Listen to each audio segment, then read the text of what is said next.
need a way out. The mission's second.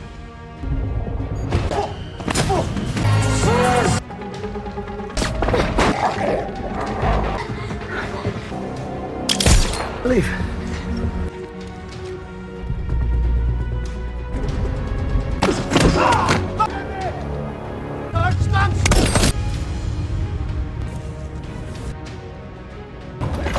High priority theater. Engage. We have personnel. Michael Mason.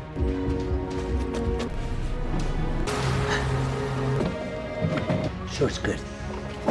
Now. Doctor said I might get Smooth.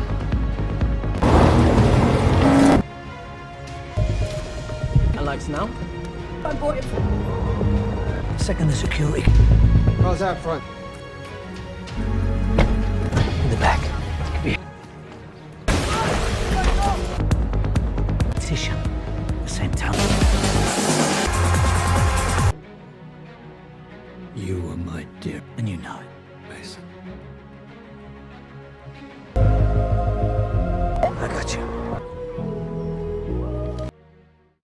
Look at the water in that final frame. It's quiet, cold, completely indifferent. Most of you clicked on this for the Jason Statham brand violence, the grit, and the heavy-hitting rhythm of a survival thriller. But that final ripple on the Scottish River is the only honest thing you'll see. You were told this was a story about an elite assassin coming out of retirement to save a girl. That's the first mistake. This film is a character masterpiece disguised as an urban meat grinder. And if you only saw the bullets, you missed the masterpiece. Michael Mason is an emotional lie. He was polished into a precision instrument, a tool with no name and no shadow. The irony here is suffocating. Mason was the gold standard for a team of black kites that didn't exist, serving a country that would erase his soul in a heartbeat. But tools aren't supposed to have a conscience. They aren't supposed to feel the weight of a life spared. When Mason refused to kill that Iranian scientist years ago, he didn't just break a rule. Illegally, he committed the ultimate sin of becoming human. This movie isn't about Mason escaping his former handler, Manafort. It's about a man trying to escape the texture of his own conditioning. Every time he picks up a blade to protect Jesse, he isn't just fighting government agents. He's fighting the ghost of the machine he used to be. The state calls him a cancer, a sickness that needs to be cut out. But look at the vibe of the world they've built. It's a world governed by total human engagement, where God is an algorithm and your own eyes are the witness used to sentence you to death. Mason isn't the sickness.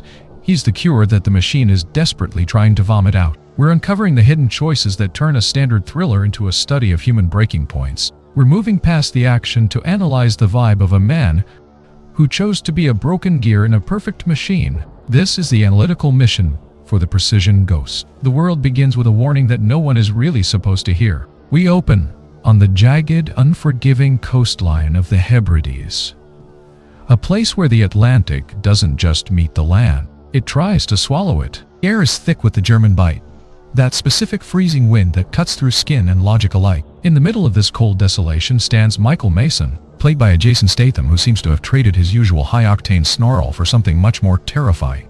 A total, hollow silence. He is living in a lighthouse that has long since stopped casting a glow. It's a dead beacon, a fitting tomb for a man who officially doesn't exist. The filmmaker doesn't give us a grand introduction. He gives us a texture. Everything is filtered through a heavy, oppressive gray. We see Mason moving with a mechanical rhythm. The way he handles a simple crate of supplies isn't just a chore.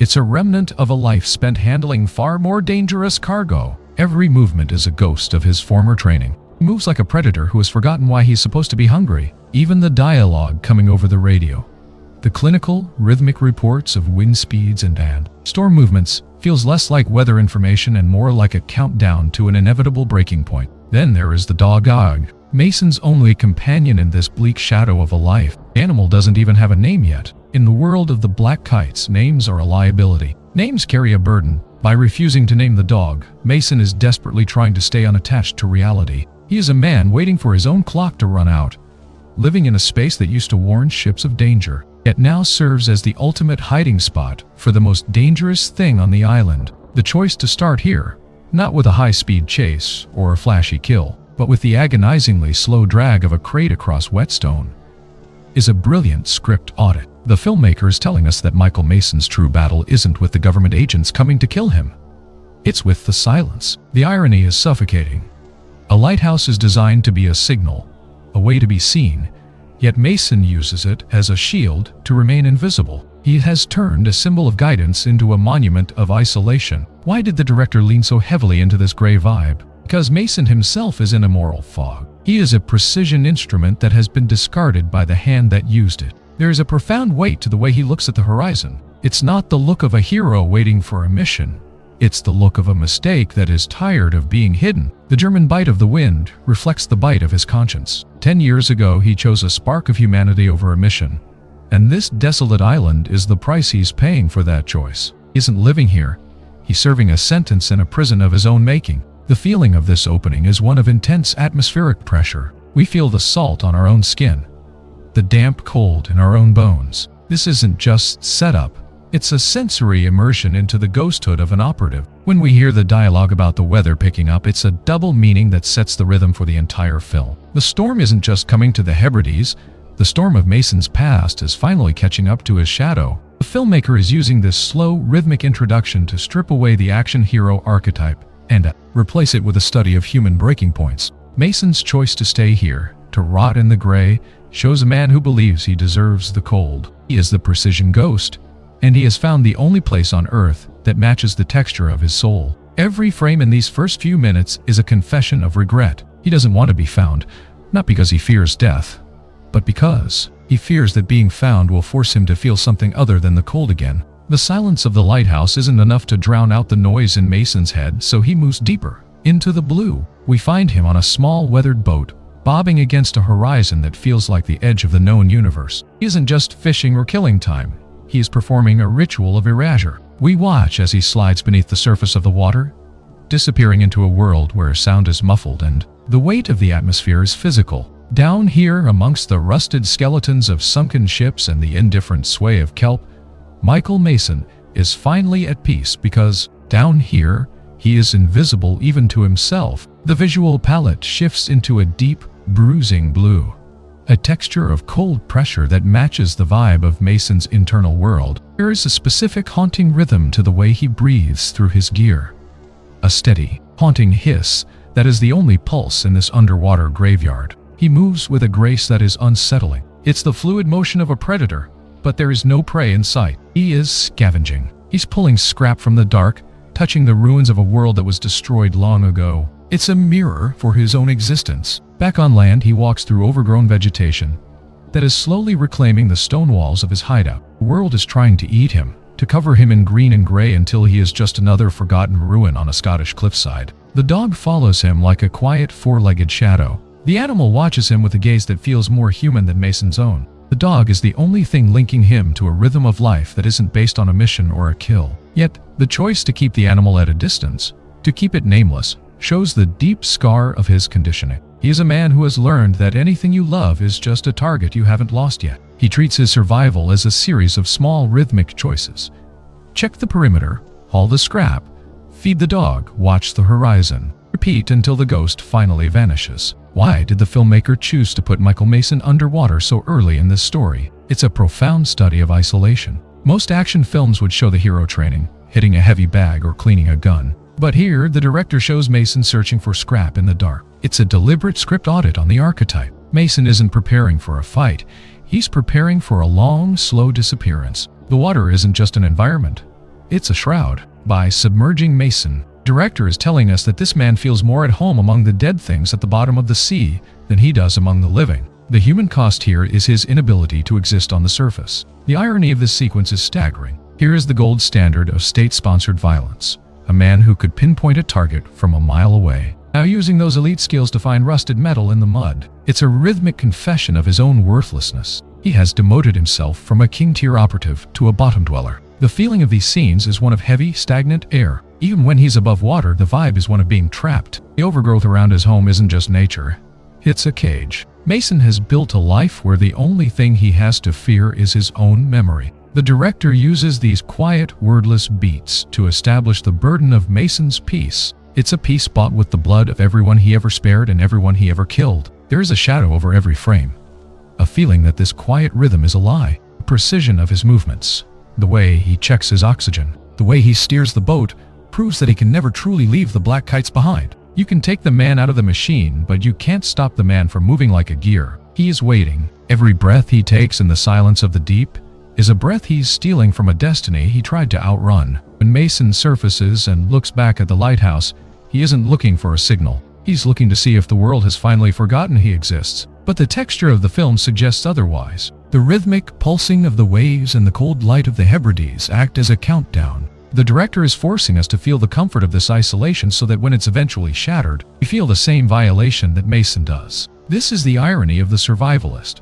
The more you prepare for the world to find you, the more you ensure that when it does, it will be with a violence that matches your preparation. He has turned his isolation into a weapon, and soon, that weapon is going to be turned against the only spark of reality he has left. The silence Mason worked so hard to curate is finally shattered, not by a gunshot, but by a question. Jessie stands in the cramped, shadow-filled interior of his hideout, her voice a sharp contrast to the dull rhythm of the Scottish rain outside. She asks about her uncle, the man who was Mason's only tether to the world of the living, the man who brought the crates and the nameless supplies that kept this ghost alive. Mason is forced to step out of his shell and deliver the one thing he hates most, the truth. Her uncle is dead. He didn't die in mission. He died in the cold, trapped by the very terrain Mason uses for protection. The trolley went down. The earth took him.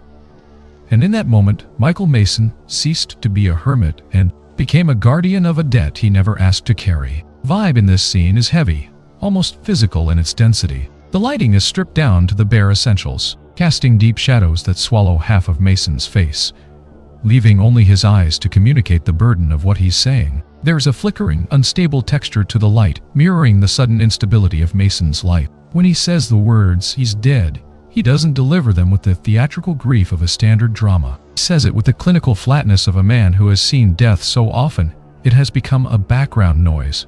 Yet, there is a visible flinch in his posture. Jessie's reaction is the emotional spark that sets the rest of the film on fire. She isn't just a girl looking for a relative.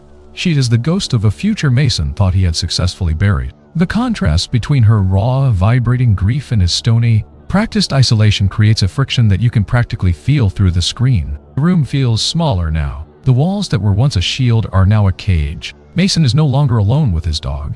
He is alone with the consequence. The uncle, a man he served with in the Royal Marines, is gone, leaving behind a loose end that Michael Mason, the precision instrument, is fundamentally incapable of simply cutting. This is the moment where the director pulls off a masterstroke of cinematic irony. In a typical thriller, you expect the hero to be pulled back into the world by a call to action or a threat. Instead, Mason is pulled back by a debt of honor to a dead man. The filmmaker is using the uncle's death as a script audit on Mason's morality. Why did the writer choose a trolley accident for the uncle's end instead of a government hit? Because it makes the loss feel random, cruel, and profoundly human. It strips away the comfort of a mission and leaves Mason with nothing but the weight of a choice. The director leans into the philosophical lens here, exploring the human cost of a life spent in the shadows. Mason served with this man.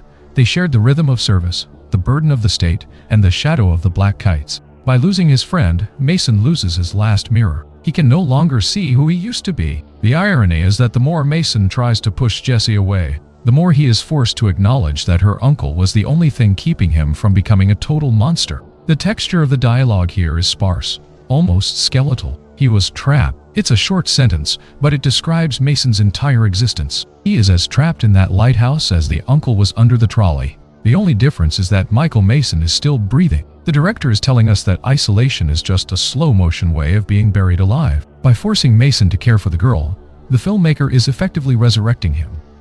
But it's a painful, unwanted resurrection. Look at the way Mason handles the girl's presence. He doesn't want to offer comfort because comfort requires a heart that isn't made of scar tissue. He wants to return to the gray, to the salt, and the nameless dog. But the spark of the uncle's memory won't let him. This is the true precision ghost. Not a man who is a ghost to the government, but a man who is a ghost to his own feelings. The feeling of this chapter is one of inevitable gravity. You can sense that the storm Mason mentioned earlier has finally arrived. And it didn't come from the Atlantic. It came from the realization that you can never truly outrun a debt of blood. The rhythm of isolation has been completely derailed. Inside the cramped, salt-etched ribs of the lighthouse, Michael Mason finds himself facing a threat he wasn't trained to neutralize. A conversation. Jessie is no longer just a delivery girl. She is a mirror reflecting the absurdity of his existence. As he attempts to tend to her injury, a moment of forced proximity that feels more like an interrogation than a rescue, she begins to pick at the scabs of his silence. She asks why he stays in a dead lighthouse that hasn't signaled a ship in years. She asks why a man with his skill set chooses to rot in the Scottish fog. When she mentions her own lack of family, citing a dead mother and an unknown father, Mason is forced to confront the fact that he has spent 10 years trying to become a ghost, only to be haunted by a living, breathing anchor of a girl who refuses to let him vanish. The vibe in these frames is suffocatingly intimate. The filmmaker chooses to keep the camera tight on Mason's face, a choice that highlights the sheer discomfort of a man who is more comfortable in a firefight than a living room. Jason Statham plays this with a fascinating, rigid texture. His hands, usually shown as instruments of destruction, are now awkward and heavy as he tries to be gentle. There is a profound burden in the way he looks at Jesse. He isn't looking at a child, he's looking at a consequence. The most telling visual detail in this segment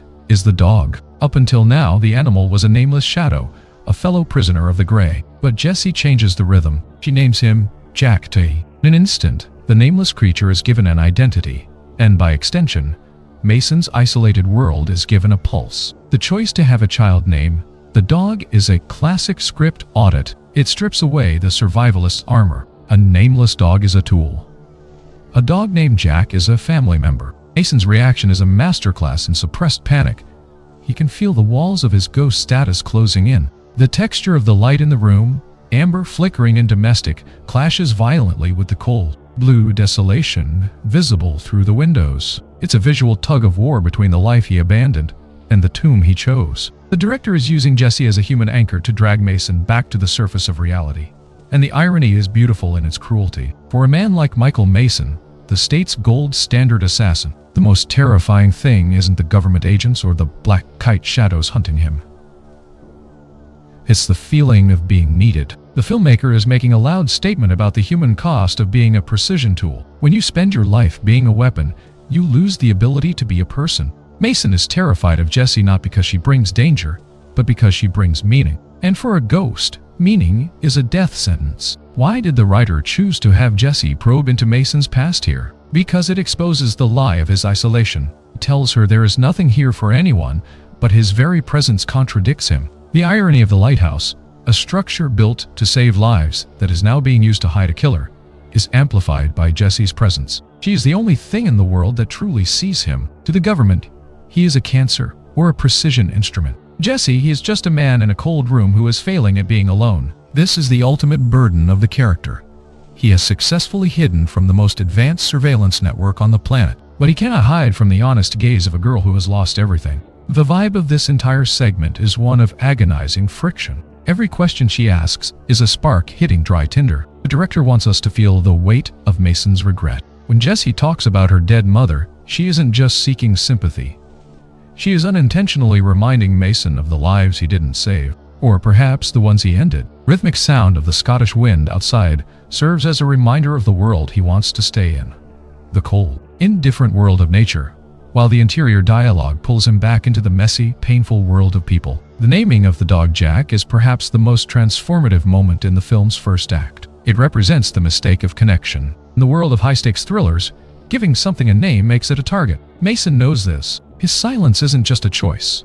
It's a shield for anything he might accidentally care about. By Jessie naming the dog, she has effectively painted a target on the only companion Mason has left. The filmmaker uses this to build an unbearable sense of dread. We know that this domestic rhythm can't last. The more normal the scene feels, the more it feels like a man taking care of a child. The more we realize that Michael Mason is a man who ruins everything he touches. Inside the salt-stained ribs of the lighthouse, the air has turned into something thick and heavy, a texture of inevitable doom. Michael Mason isn't reading stories to Jessie or helping her understand the world through books. Instead, he is initiating her into the only reality he believes in, the rhythm of the blade. The scene is stripped of all comfort. There is no warmth in this interaction, only the cold, clinical transfer of knowledge from a master of death to an accidental apprentice. Mason stands behind her, guiding her small hands onto the hilt of a knife, teaching her how to balance her pulse against the cold steel. He tells her never to operate from fear, to keep her wits, to find the equilibrium between emotion and the mission. In this small, flickering space, a former government assassin is performing the ultimate script audit on a child's innocence. The visual vibe of this sequence is agonizingly dark. The filmmaker uses a shallow focus that traps the viewer in the intimate, terrifying circle of the lesson. We see the contrast in their skin.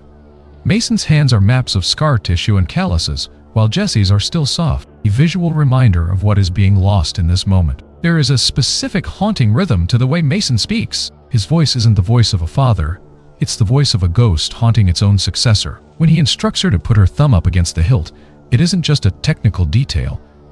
It's a tactile bridge between two worlds that should never have met. The most unsettling detail is the presence of Jack, the dog. He sits in the corner, a silent witness to this ritual of corruption. The dog's eyes reflect the amber glow of the fire, watching as the precision instrument begins to shape a new tool. The director emphasizes the choice of shadows here. Half of Jesse's face is constantly obscured, suggesting that by learning to hold the steel, she is already losing half of her soul to the dark. There is no music, only the sound of breathing and the faint metallic whisper of the blade moving through the air. It's a sensory study of a life being rewritten in real time. This is the most heartbreaking chapter of the film, because it represents Michael Mason's total surrender to the machine he tried to flee. The filmmaker is using this moment to show us the true human cost of the Black Kite legacy. The irony is suffocating. Mason wants to protect Jessie, but the only way he knows how to keep her safe is to make her like him.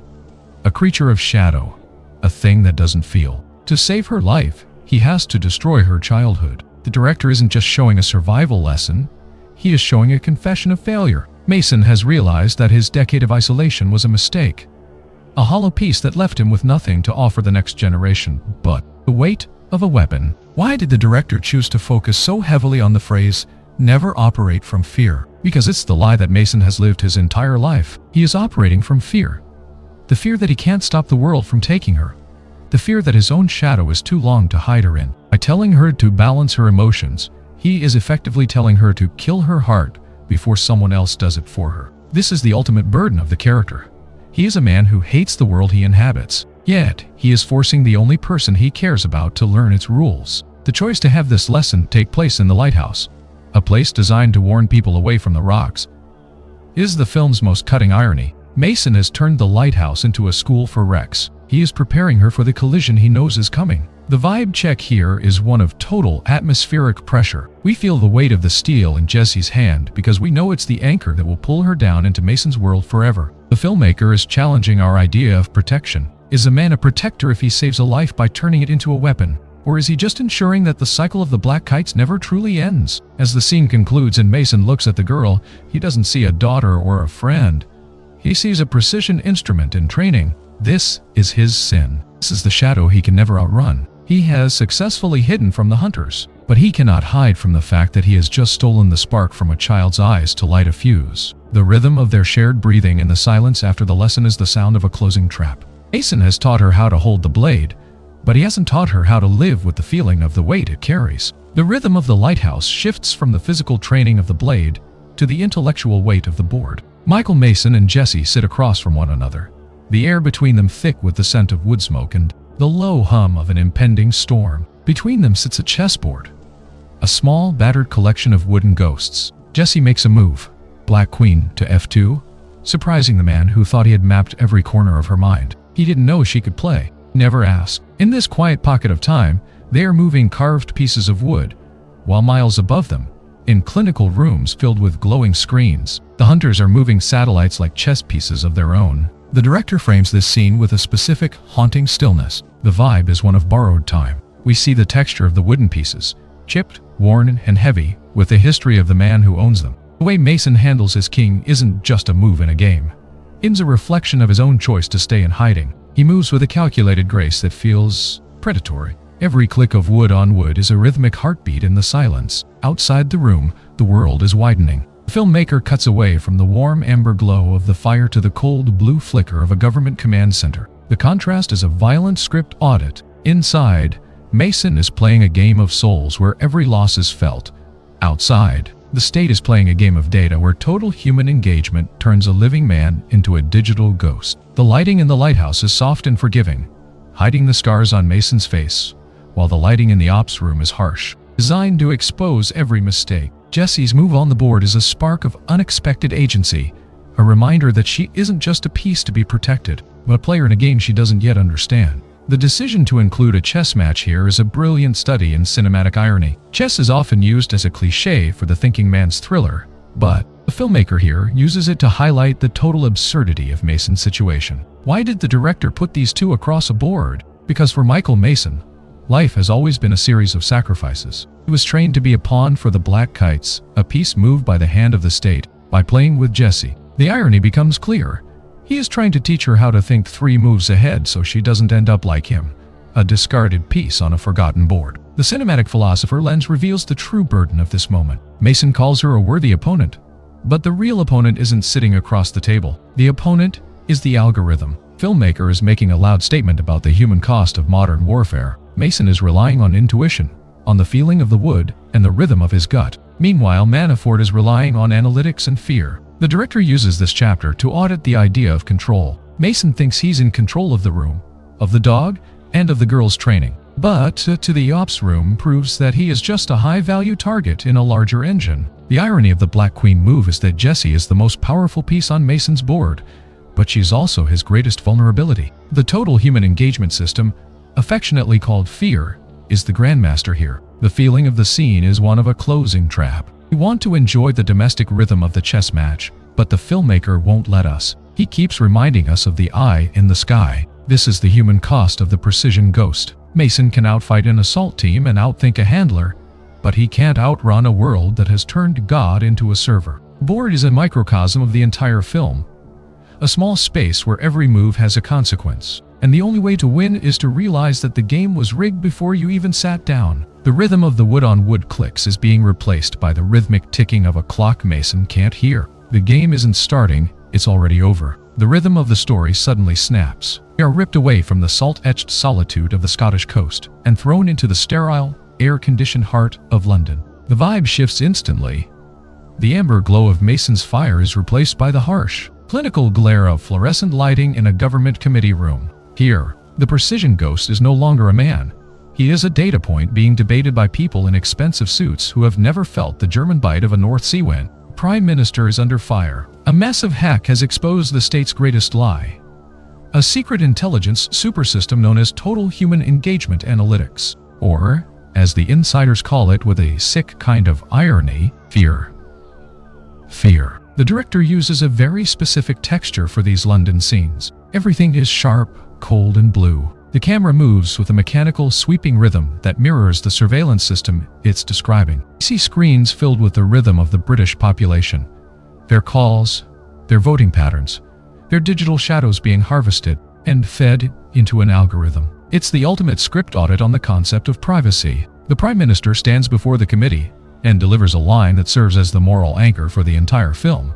If they're innocent, they have nothing to hide. But look at the visual detail in the room. The people who are supposed to be protecting the public are sitting in a space that feels like a tomb for transparency. There's a profound weight to the dialogue here. They talk about theory and better informed decisions, but the texture of the scene tells us they are building a digital god. Why did the director choose to frame the surveillance system as a total human engagement network? Because the irony is staggering. There's nothing human about this system. It is a clinical erasure of the individual. The filmmaker is using this chapter to show us the true antagonist of the film. It isn't just one man. It's the collective choice of the state to trade its soul for a sense of safety. Invisible Eye is the ghost that haunts every citizen, but Michael Mason is the only one who knows how to blink. The director is contrasting two different types of existence. Mason's world is a mistake of isolation, but the state's world is a mistake of total intrusion. The burden of the choice is visible in the way the Prime Minister carries herself. She is a prisoner of her own algorithm. Quiet of the Hebrides is officially a memory. We are back in the cold electric blue hum of the command center, where the invisible eye has finally caught a glimpse of what it was looking for. A high-priority terror alert screams across the monitors. A retinal match. But the screen doesn't show the name Michael Mason. It shows Tima Chumayev, a ghost identity, a high-value target wanted for atrocities in Algeria. The machine is telling a lie, but it's a lie with a terminal consequence. As the satellites begin their slow, rhythmic repositioning over the outer Hebrides, the state's digital god focuses its predatory gaze on a single, salt-crusted lighthouse. The hunt has moved from the realm of theory into the rhythm of the kill. The visual vibe here is terrifyingly clinical. The filmmaker strips away the Scottish fog and replaces it with a pixelated, high-contrast map. We see the world through the texture of thermal imaging and satellite sweeps. a world where mountains and oceans are reduced to grayscale heat signatures and mathematical dots. Manafort watches the screens not like a man looking for a person, but like a craftsman looking for a lost tool. The director focuses on the biological betrayal. The eyes, traditionally seen as the windows to the soul, are treated by this machine as nothing more than a biological barcode. Mason has changed his life, his name, and his shadow, but he cannot change the spark in his own pupils. The state isn't just finding him. They are erasing the man he tried to become and replacing him with the monster they need him to be. The satellite's repositioning over the Hebrides isn't just about hardware, it's about the narrowing of human possibility. The mistake Mason made wasn't leaving the agency. He was thinking that he could live in a body that the government had already cataloged and filed under property. The director uses the rhythmic pulsing of the alert on the screen to create a sense of inevitable gravity. The hunt isn't starting. The trap is simply closing its jaws. By framing Mason as a foreign terrorist, the state removes the burden of legal protocol. They aren't coming to arrest a former agent, they are coming to neutralize a threat. This is the true sin of the system. It doesn't see the truth.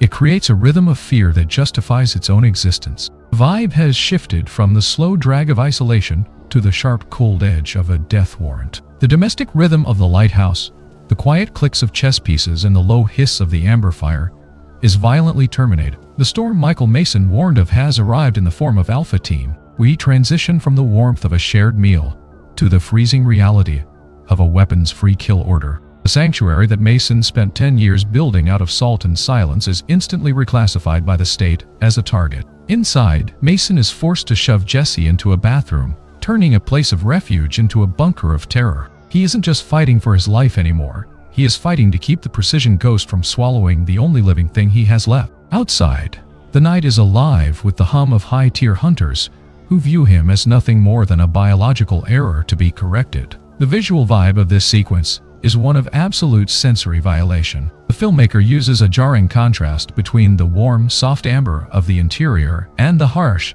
toxic green of night vision lenses. We see the world through the hunter's perspective, a grainy, distorted reality where human beings are reduced to heat signatures. Mason, however, doesn't need tech. He moves through the shadows with a rhythm that is terrifyingly familiar to him. He isn't reacting. He is executing a pre-programmed sequence of survival. The most haunting visual detail is the bathroom door, a flimsy barrier of wood and paint that stands between innocence and lead. The director focuses on the texture of Mason's face in the dark, the way the light catches the moisture on his skin. He looks less like a hero and more like a predator being forced back into his cage. The director is performing a devastating script audit on the concept of the safe house. The house is the ultimate mistake. It strips away the lie that Mason could ever truly be a civilian. The irony is heavy. The very skills he used to build his isolation, the perimeter checks, the awareness, the silence, are the only reasons he survives the first 30 seconds of the assault. The filmmaker is using this moment to show us the true human cost of being a lightning rod. Mason thinks he is protecting Jesse, but the irony is that he is the danger. Every bullet that rips through the walls of the lighthouse is a direct consequence of his choice to stay alive 10 years ago. The state is saying that he doesn't get to have a home. He doesn't get to have a name. He only gets to be a target. The smoke from the lighthouse hasn't even had time to blend with the Scottish fog before the reality of the situation settles in Michael Mason's bones. The Alpha Team are now nothing more than heavy, cooling shapes on the floor of his sanctuary. But Mason knows the rhythm of the machine he used to serve.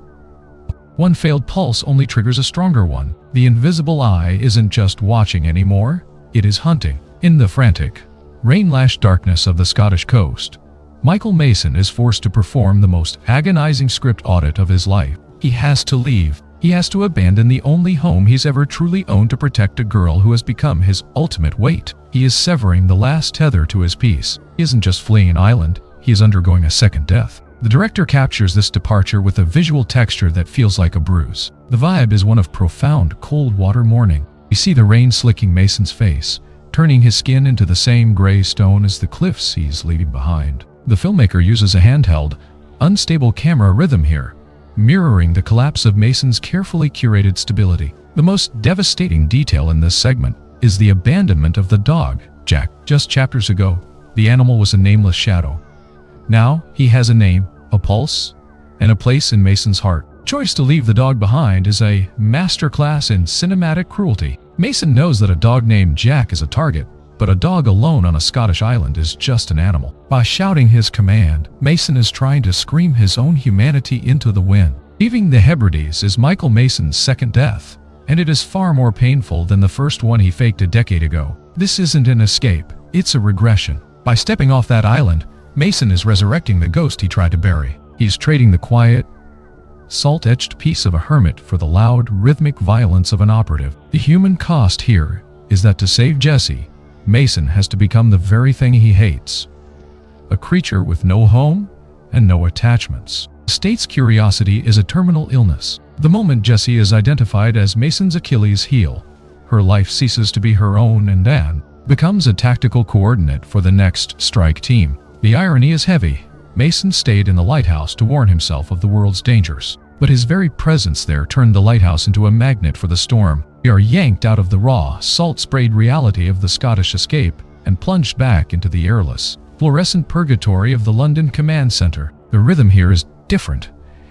It's the sound of a machine grinding its teeth. Manafort is looking at the aftermath of the lighthouse assault, and for the first time the invisible eye feels blind. His Alpha team wasn't just beaten, they were surgically removed from existence. In this sterile void, the name Michael Mason finally surfaces like a drowned body. This isn't just a discovery, it's a haunting. We learn the history of the Black Kites, a ghost unit of elite killers so untethered from I-6 oversight that they officially don't exist. They were the state's shadow, and Mason was their gold standard. Now, Manafort is forced to activate Workman, a lead assassin who is the dark, hollow mirror of everything Mason tried to leave behind. The visual texture here is a clinical nightmare. The filmmaker uses the screens to tell the story.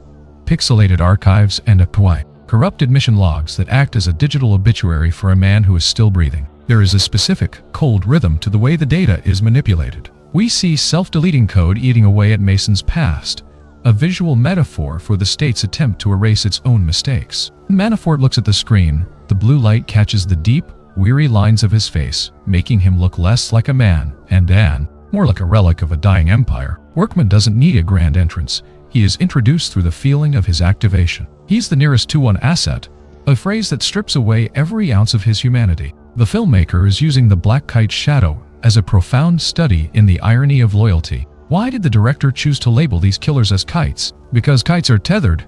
They only fly because someone else holds the string. The moment Michael Mason cut the string 10 years ago, he didn't just escape. He became a gravity-defying error in the state sky. The director is forcing us to analyze the human cost of being the gold standard. To be the best weapon the country ever produced, Mason had to spend his youth being a phantom. His reward for that perfection? A kill order. We are watching the state rewrite a hero into a terrorist in real time. Manafort doesn't hate Mason because he's dangerous. He hates Mason because he's a precision instrument that developed a conscience. The machine, a weapon with a heart, is a cancer. It is the ultimate mistake of the soul. The rhythm of the hunt reaches a peak of psychological horror. We aren't looking through the scope of a rifle anymore. We are looking through the distorted lens of a state-sponsored lie. In the clinical hum of the London ops room, the invisible eye has finally locked on. But the image it reflects isn't the man Michael Mason has become. It is a digital mask. The total human engagement system has performed a violent rewriting of reality. We watch as Mason's face, a map of every choice and every burden he has carried for a decade, is digitally scrubbed and replaced with the profile of a ghost terrorist. This is the ultimate digital forgery. They didn't just track him to a farm in Scotland. They deleted his soul from the archives. The mission logs aren't just missing. They are being consumed by self-deleting code. Visual vibe here is chillingly detached. The filmmaker focuses on the flickering texture of the monitors. That specific, jittery blue light that makes human skin look like static. There is a profound weight to the way the data is manipulated on screen. We see the spark of Mason's true identity, the gold standard of the Black Kites, flickering for one final second before the algorithm swallows it whole. I find the choice to use self-deleting code as a visual element to be a brilliant piece of storytelling. It's a shadow that moves through the digital world eating the truth. When the analyst speaks, the feeling in the room isn't one of shock, but of professional admiration. They are looking at a masterpiece of erasure. Why did the director choose to have the state forge Mason's identity rather than just hunt him as a rogue agent? This is a massive script audit on the nature of institutional cowardice. The filmmaker is telling us that the state is more afraid of its own mistakes than it is of a trained killer. If they hunt Michael Mason, they have to admit the Black Kites existed. If they hunt a ghost terrorist, they are just performing a public service. The irony is suffocating. Mason spent 10 years trying to stay invisible to protect himself, but the moment he is seen, the state makes him invisible again by giving him a fake name. Truth has been replaced by rhythm. If the algorithm says you are a target, the bullet doesn't ask for your side of the story. The rhythm of the Scottish night is no longer dictated by the tides or the wind. It is now controlled by the strobing, frantic pulse of emergency lights. Michael, Mason, and Jesse are trapped in the belly of a vehicle, hurtling through a landscape that has turned into a giant, electrified trap. The state has fully committed to the kill. Every road is a vein in a dying body, and the Alpha Team is the white blood cell sent to consume the cancer that Mason has become. As they weave through the outskirts of the town, the Precision Ghost is forced to operate in a world that sees him as a monster. In this high-stakes evasion, the filmmaker forces us to watch as the hero is stripped of his dignity, forced to use his lethal spark not to save the world, but to barely keep a child's heart beating for one more minute. The visual texture of this chapter is a jarring, neon-soaked nightmare. The filmmaker intentionally abandons the steady shots of the lighthouse for a chaotic, handheld vibe that makes the viewer feel the jarring impact of every turn and every choice Mason makes. We see the world through the rain streak glass of a car, a distorted, blurry reality where the faces of law enforcement look like faceless ghosts of authority. Inside the car, the lighting is a violent tug-of-war between the cold blue of the dashboard and the rhythmic, aggressive red of the sirens. Most telling visual detail is the weight in Mason's hands. He is steering the vehicle with a mechanical precision that is terrifying to behold. It's the driving of a man who has calculated the exact breaking point of every gear and every human life in his path. The filmmaker is performing a script audit on the concept of the action hero. By framing the pursuit through the eyes of the terrified locals and the clinical teams, Mason is stripped of his hero status. He is a mistake that the world is trying to correct. The irony is suffocating. Mason is only dangerous because the state made him that way. Yet they are using his very lethality as the reason to execute him. To save Jesse, Mason has to reinforce the lie that he is a monster. Every time he forces a vehicle off the road, he is burying the man he tried to be on the island. The vibe check is one of total atmospheric pressure. The feeling of a man who realizes that the only way to protect innocence is to drown it in his own darkness. The rhythm of the hunt pauses for a moment of high-tier atmospheric pressure. We move from the wet, frantic streets of Scotland into the dry, pensive silence of an office that feels more like a mausoleum for a dying empire. Stephen Manafort, the man who shaped the very concept of the Precision Ghost, has been officially discarded by the Prime Minister. He's been told to enjoy his retirement, to become a sacrificial lamb for a government that values bureaucracy over blood. But as the tape stops rolling and the team players take over the command centers, we find that the old master isn't gone. He's just moved back into the shadows where he truly belongs. He picks up the phone to speak with his successor. They are talking about Michael Mason, and for the first time, we hear the master's voice describe the masterpiece that dared to break its own frame. The director uses a visual texture here that is heavy with the weight of mahogany, leather, and secrets. The lighting is low, amber-toned, and stagnant, a sharp contrast to the cold blue flicker of the invisible eye we saw earlier. Manafort looks like a ghost of the Cold War trying to survive in a digital age. There is a specific, haunting rhythm to his voice, a texture like dry parchment that carries the burden of decades of state-sponsored sins. He describes Mason as his dearest weapon, a choice of words that is chilling in its intimacy. I find the filmmaker's focus on Manafort's hands to be the most telling detail. He handles a glass or a pen with the same mechanical precision he once demanded from his black kites. Manafort, Mason isn't a man who made a choice.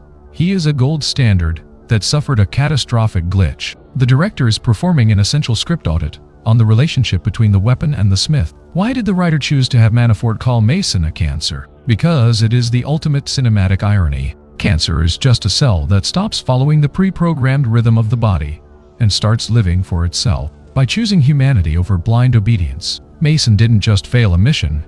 He proved that the machine's gold standard was fundamentally flawed. Manafort doesn't hate Mason because he's lethal. He hates him because Mason found a soul where he was only supposed to have a trigger finger. The master's voice fades, but the shadow he cast over Mason's life is longer than ever. The man who wanted to be a ghost is now the only thing the state can see. The rhythm of the car tires against the wet Scottish asphalt creates a hypnotic, heavy drone, a sound that pulls Michael Mason away from the present and back into the amber-tinted heat of his original sin. We aren't in the cold Hebrides anymore. Through the glass of his memory, we are transported 10 years into the past, to a world where the Precision Ghost was still a man with a name and a mission he believed in. He was in the heart of a high-tier operation, tasked with assisting an Iranian scientist in his defection. The man had given the state everything, but once the data was harvested, the machine decided the scientist was no longer a human being.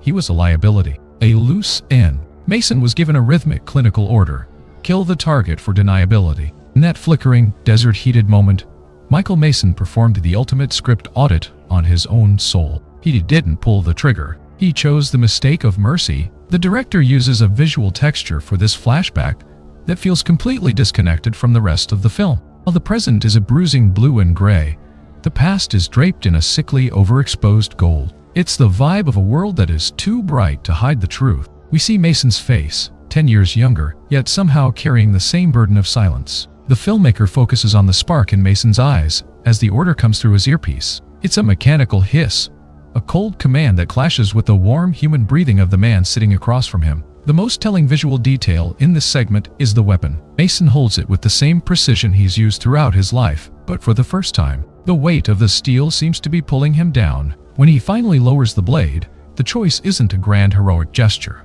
It's a quiet, rhythmic surrender to his own conscience. The filmmaker is using this Iranian sin as the moral engine of the entire storyline, and the irony is absolutely devastating. To the state, this moment was Mason's mistake.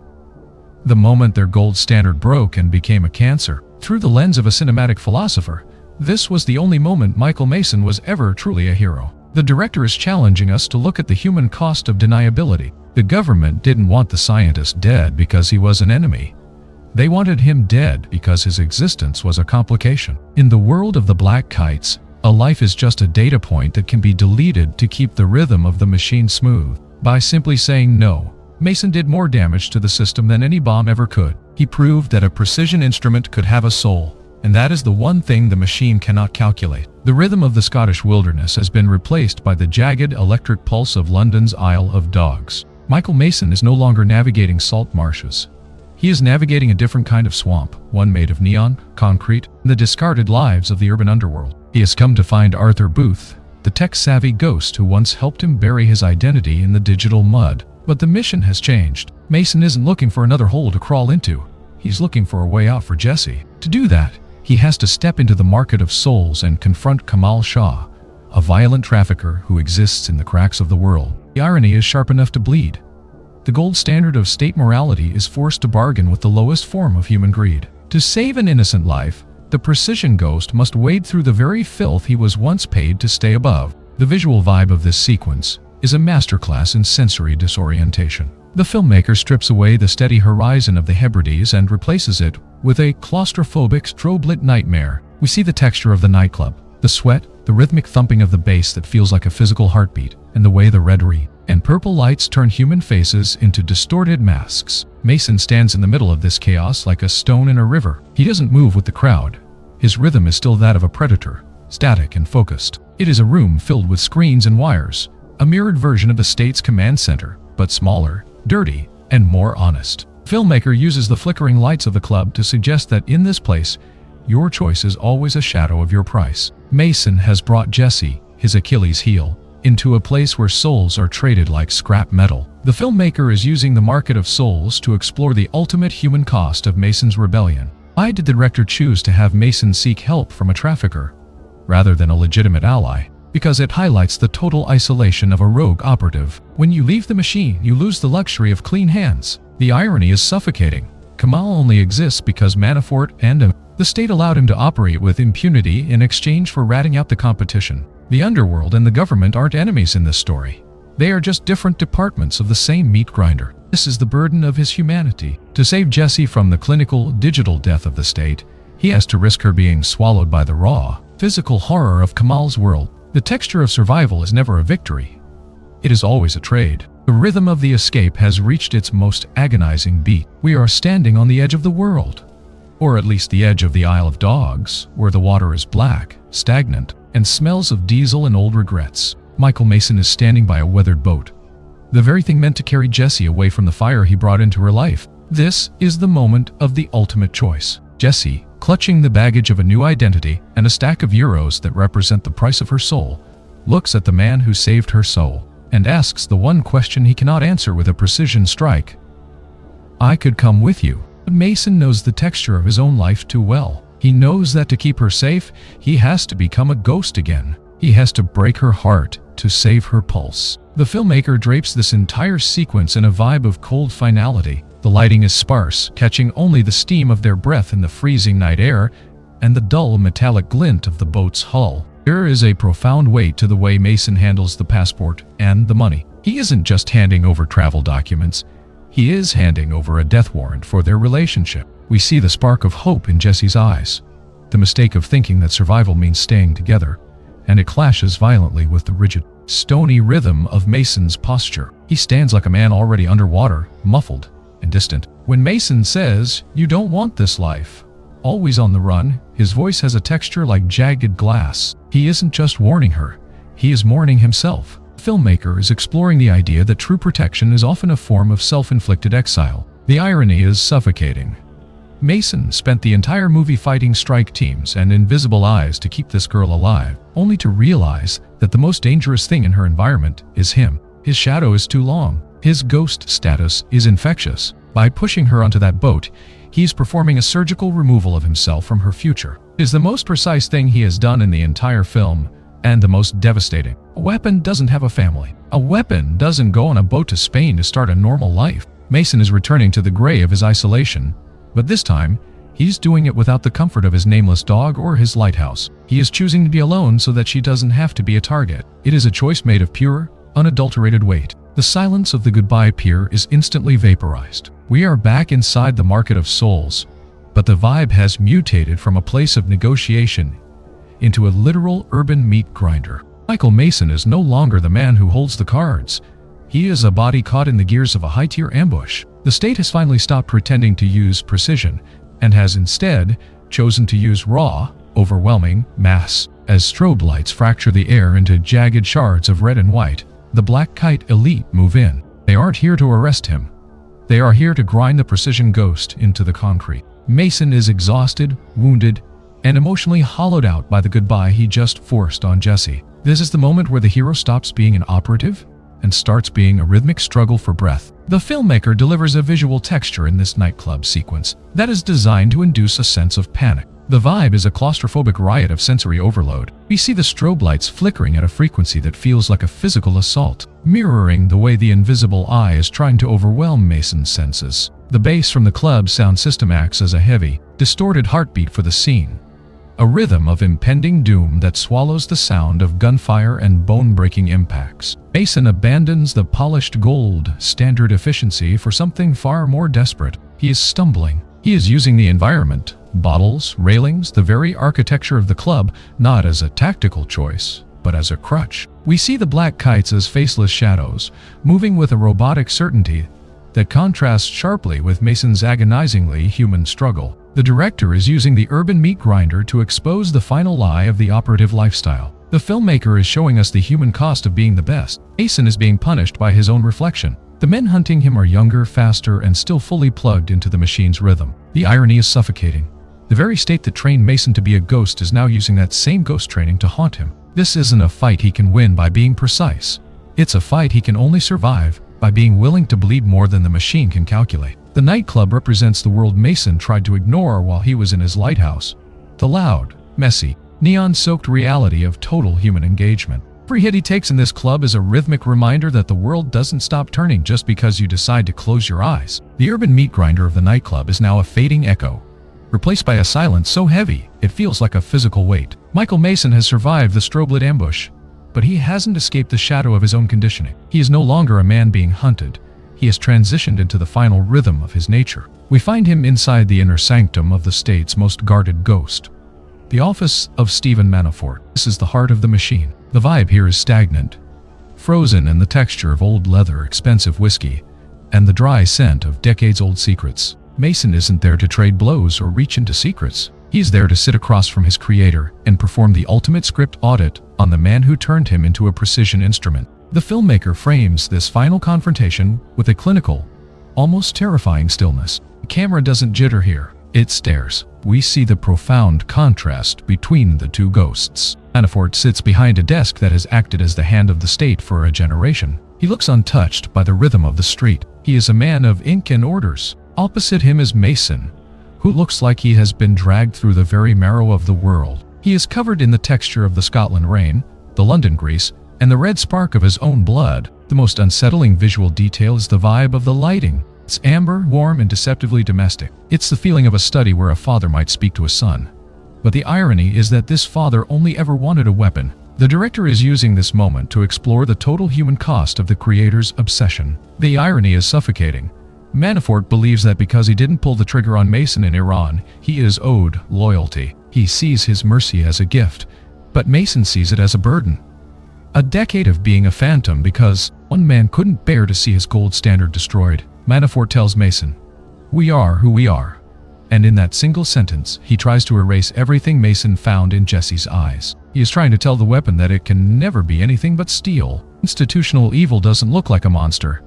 It looks like a tired man who thinks he's being precise. Mason's last gambit isn't a clever plan to win.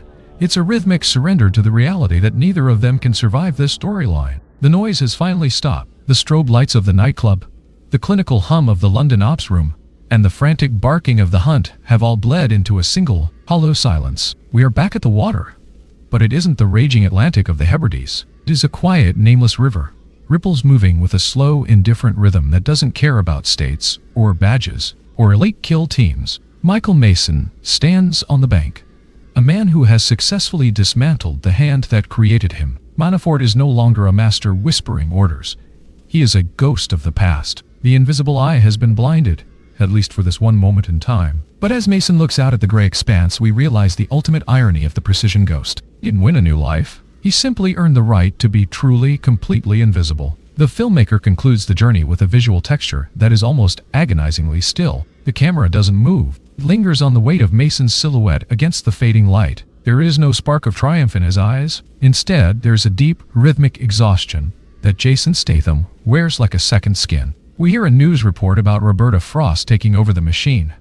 The cycle of the invisible eye continues. Unbothered by the lives it grinds down. Most haunting visual detail is what is missing from the frame. There is no Jesse. There is no Jack. The dog and the girl are the baggage Mason threw overboard so they wouldn't drown in his shadow. He saved them by erasing himself from their rhythm. He is the precision instrument that finally cut its own tethers, leaving him drifting in a world that has no place for a tool with a soul. The cinematic philosopher Lenz tells us that this ending is the only honest choice the writer could have made. Most action movies would give us a shot of Mason finding Jesse in Spain, a mistake of a happy ending that would betray the vibe of the entire film. But here, the director gives us the texture of regret. The precision ghost is finally a ghost. To the world, he is a cancer that was surgically removed. To Jesse, he is a memory of a man who taught her how to hold a blade and then disappeared into the fog. Mason spent 10 years trying to stay dead so he wouldn't have to hurt anyone, but he had to come back to life and then destroy everything he touched,